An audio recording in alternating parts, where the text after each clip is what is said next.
in Taiwan. So, ito po, pinaghandaan ko po uli ang ating recipe for today. Ang Chinese recipe 3! Okay po, so I hope na nagustuhan niyo po yung mga last episode ko na Chinese recipe 1, Chinese recipe 2. So, nandito po tayo ngayon para sa ating Chinese recipe 3. Okay po, so ihahanda ko na po ang aking mga rekado. Ito po, magpiprito po tayo ng tokwa or tofu. So, pag nagpiprito po tayo ng tokwa, mainit po dapat yung ating kawali.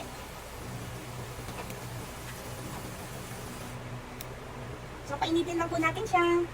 Mainit na po ang ating mantika. So, ilagay na po natin ang ating tokwa.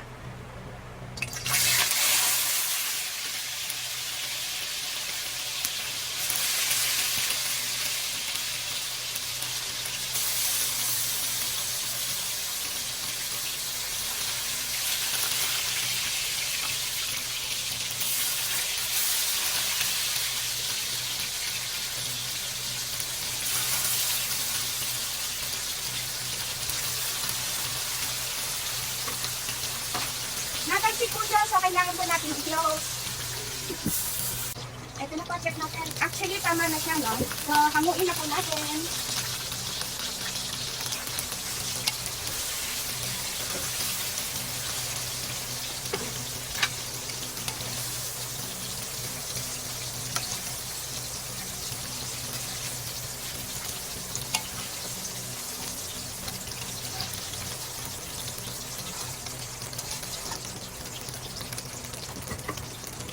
So, lagay na po natin itlog. Dito lang po natin.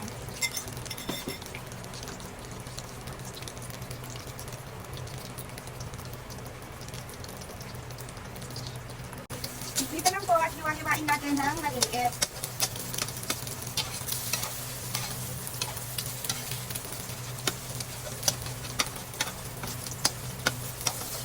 So, pwede na po natin siya ilagay na lang po sa gilid. Then, kuha po tayo ng konting pangsahog natin.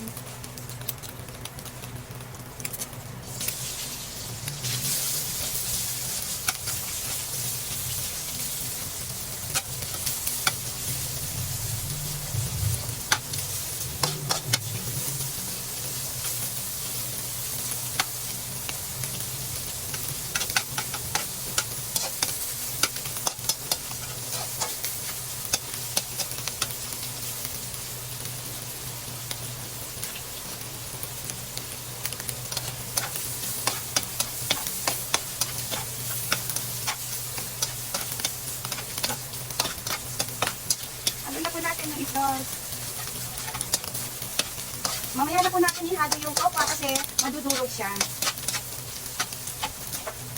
Lagyan po natin ng konting paminta.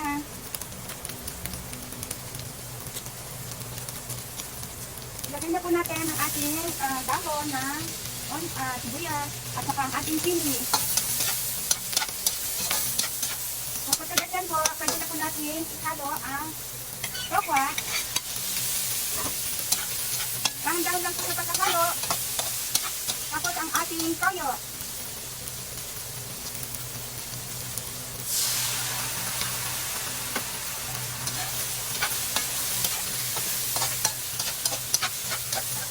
Ang ating broth kanina, konti lang po.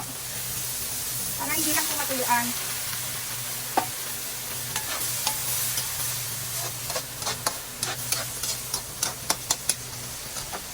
Tikman po natin. Okay na po ang kanyang lasa. So, pwede na po natin siyang i-plating. Hello, hello po!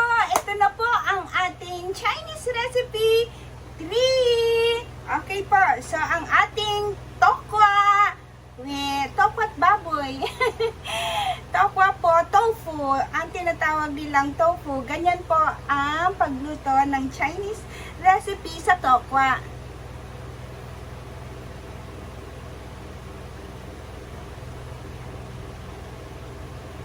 Sana po nagustuhan niyo po ang aking Chinese recipe 3. So, sa susunod po ulit, pakiabangan po ulit ang aking Chinese recipe for... Okay po. So, maraming salamat po sa mga nakapanood ng aking mga videos. So, sa mga hindi pa po nakakapag-subscribe, please mag-subscribe po kayo and mag-likes na rin po kayo. Maraming salamat po sa panood ng aking Samut-Sari Pinay in Taiwan. Maraming salamat po. God bless us